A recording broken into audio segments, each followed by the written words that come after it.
Now, second method of proving these two formulas is using complex numbers. So what we'll do is we'll take the sum of the second series as x and the sum of this first series as y. Now we'll find this sum s, which is say x plus iota y. So we can write this as cos a plus iota sin a plus cos a plus d plus iota sin a plus d cos a plus 2d plus iota sin a plus 2d, and it goes all the way up to cos a plus n minus 1d plus iota sin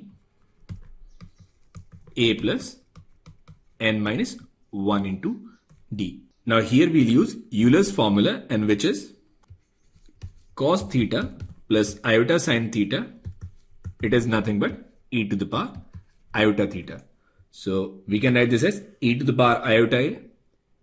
We can write the second one as e to the power iota a plus d.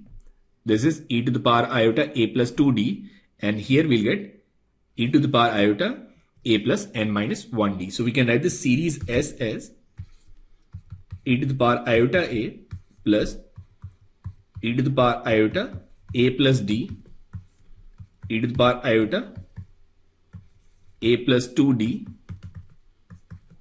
and it'll go all the way up to e to the power iota a plus n minus 1 into d. Now this is nothing but a GP. So it is a GP of n terms. So we can find this sum using the formula for sum of a GP. So we'll write this sum s as a, which is its first term, e to the power iota a, and then 1 minus r in this case is e to the power iota d to the power n upon 1 minus r, which is e to the power iota d. Now we'll try and simplify this. Now this is e to the power iota a, and here we can write this as e to the power iota nd upon 1 minus e to the power iota d. Now again we'll change it in sin and cos. So we can write this as e to the power iota a, and this is 1 minus cos nd minus iota sin nd upon 1 minus cos d minus iota sin d. Now we'll use half angle formulas for cos and sin. So we can write this as e to the power iota a, and here it will be 2 sin square nd by 2, and here we'll write this as 2 iota sin nd by 2 into cos nd by 2, and here in the denominator we'll get 2 sin square d by 2 minus 2 iota sin d by 2 into cos d by 2. Now in the numerator we'll take sin nd by 2 common, and in the denominator we'll take sin d by 2 common. So we'll take them common. We can write this sum s as sin nd by 2 upon sin d by 2 into e to the power iota a, and here we'll get sin nd by 2 minus iota cos nd by 2 upon sin d by 2 minus iota cos d by 2. We have already cancelled this 2 with 2. Now here what we'll also do is we'll take minus iota common from the numerator, and we'll take minus iota common from the denominator. So minus iota and minus iota will cancel. So we can write this s as sin n d by 2 upon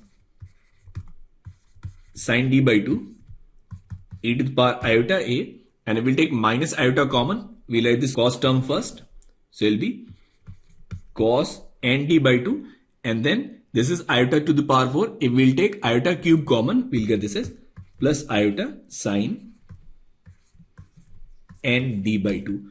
And in the denominator, we'll have cos d by 2 plus iota sine d by 2,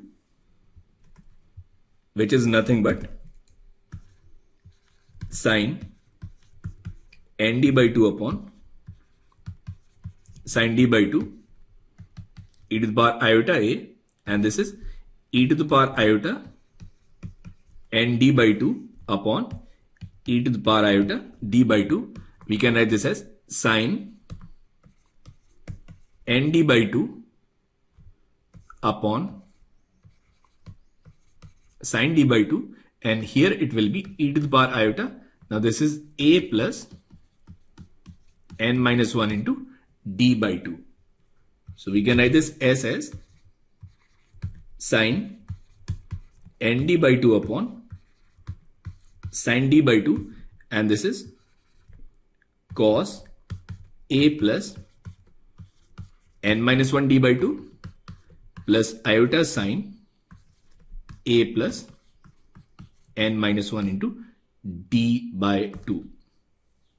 Now this s is x plus iota y. So its real part is x and its imaginary part is y. So if we compare, we'll get this x as sine nd by 2 upon sine d by 2